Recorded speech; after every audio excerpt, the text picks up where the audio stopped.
Thank you for joining us today. Yesterday was a painful day in Israel. Yesterday Hamas killed Ephraim Yonah Feldbaum, one of our soldiers, an Israeli American citizen, father of 5 children. May his memory be a blessing. Yesterday we also saw a horrendous scene, something that I don't think none of us would imagine to see on a video. In this video, what we saw is Hamas terrorists throwing the body remains of a hostage out of a window. Let me repeat this. Hamas terrorists throwing the body remains of a hostage out of a window. After that, Hamas hid and buried the body remains. And then they called the Red Cross to pretend they had discovered a body. Let's see this video.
I want to show you now what the Red Cross said about this horrendous scene.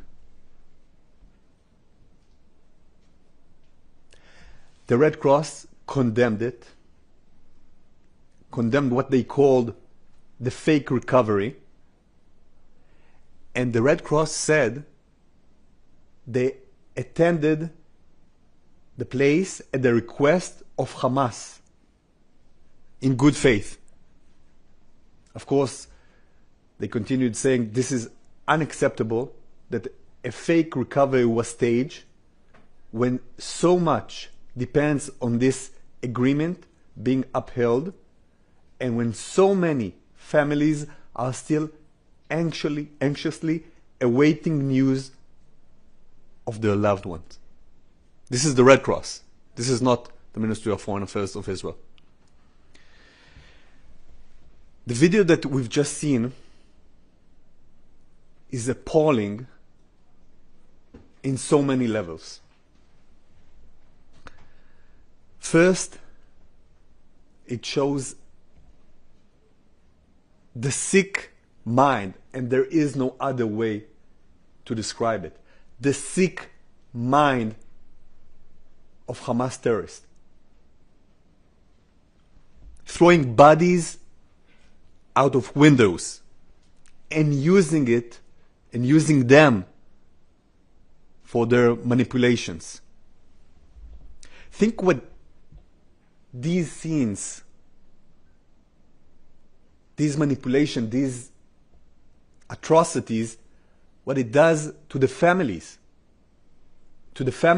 of the hostages, of the deceased hostages, what they are going through, undergoing more pain, more agony. Some of these families need to reopen the grave. This is barbaric. This is something beyond words. I can't think of any human being, any decent human being who can see these pictures, see what Hamas does to the seized hostage, and come out and say, I support Hamas. If there's someone that supports these kind of scenes, something is fundamentally wrong with him.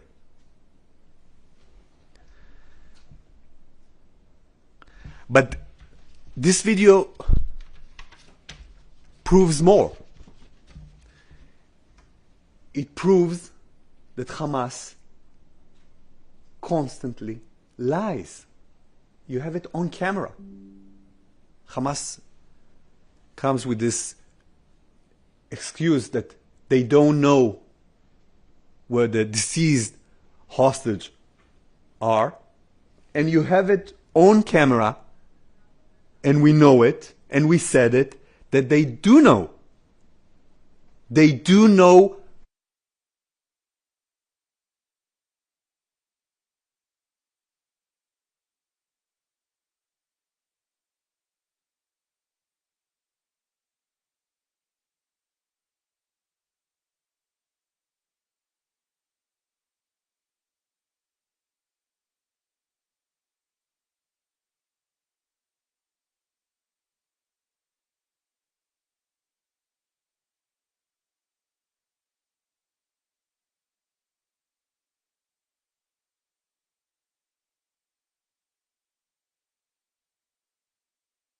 Is this time they were caught.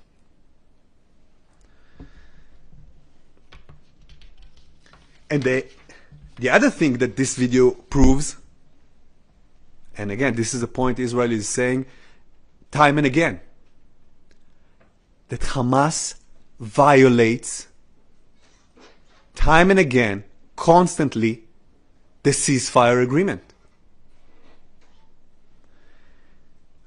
Hamas has an obligation under the agreement to return the bodies of the hostages, but it refused to do so, even though they know exactly where the bodies are. And as I said at the beginning, this wasn't the only violation of Hamas yesterday.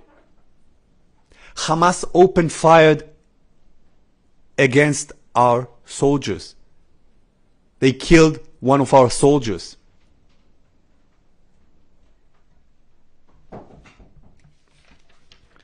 Since the beginning of the ceasefire, Hamas has violated the agreement hundreds of times.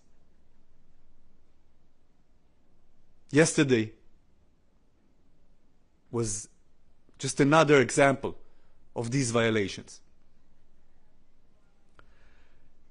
Israel will not stand by while being attacked. Israel will continue to uphold the ceasefire agreement and will respond firmly to any violation of this agreement. Thank you.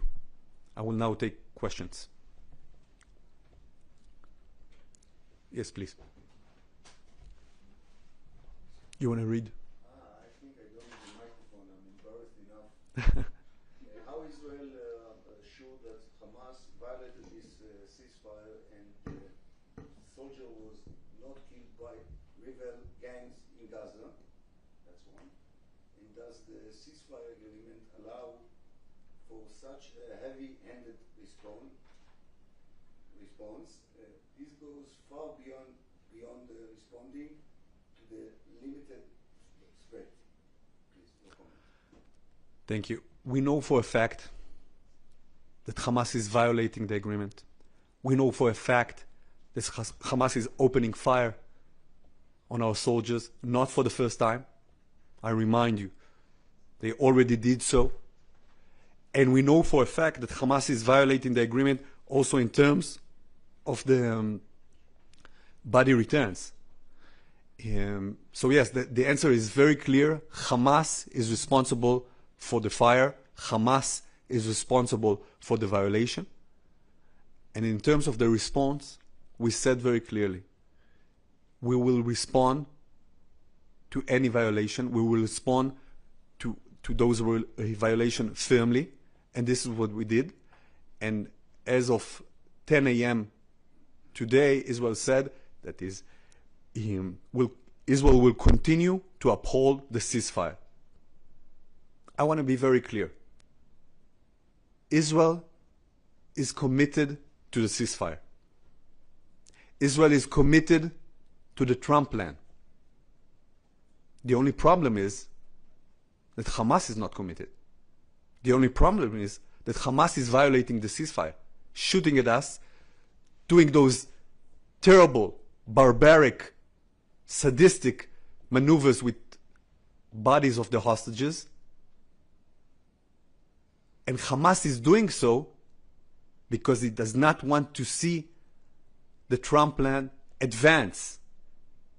Because part of the Trump plan idea, and it's part of its main elements, is that Hamas will be disarmed. So Hamas is trying to do everything possible to avoid this. Yes, please. Thank you. Marie Finoshina, RT International. Oren, the IDF says that it targeted Hamas terror infrastructure in Gaza during its strikes. Now we hear from Gaza's health ministry, and these are the latest numbers, that around 100 Palestinians were killed in these strikes, including children. My question is, what was the concrete goals of these strikes, and was it achieved? And in your view, was the response proportionate? And do you have any specific information on who exactly was killed? Thank you.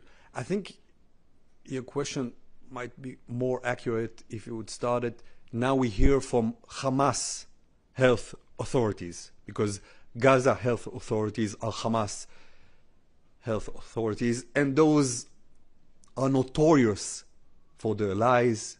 We've seen time and again that you cannot trust any number, any information coming out of Gaza.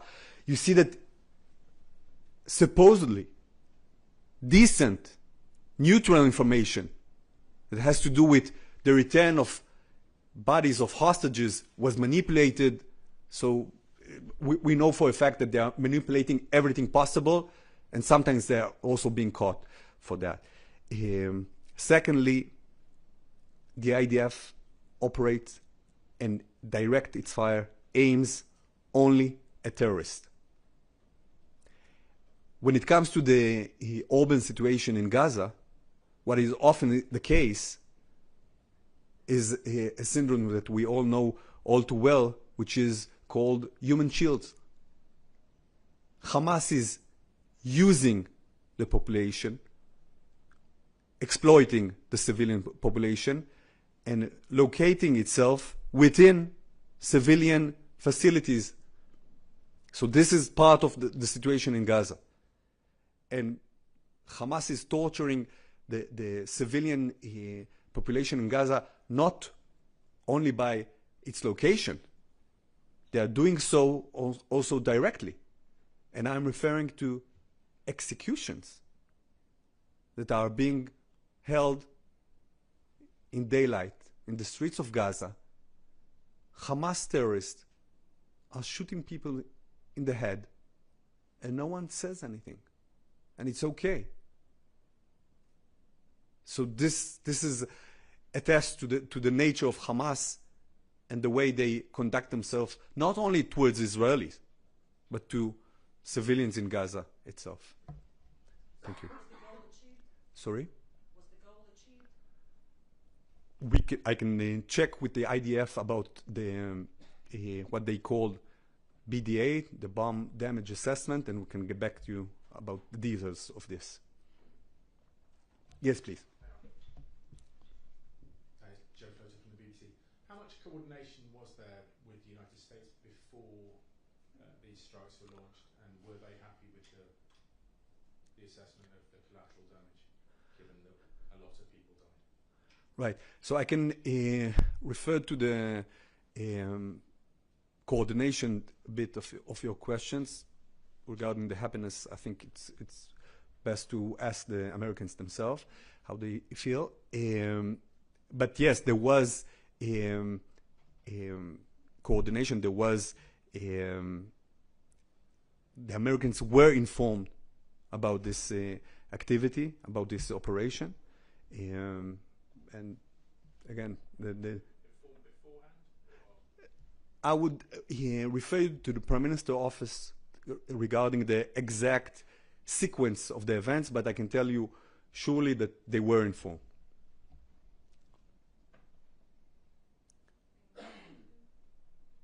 Okay, if we don't have any other questions, thank you. You have another one? It's okay. You're good? Is Israel taking her own decision in these cases, or only a green light? A very clear answer, and I think the Prime Minister referred to it. Israel is a sovereign country, and this is the most important thing that you need to keep in mind in this regard. Of course, we enjoy the closest relationship with our closest friend, which is the Americans, and this will continue to be the case. Thank you.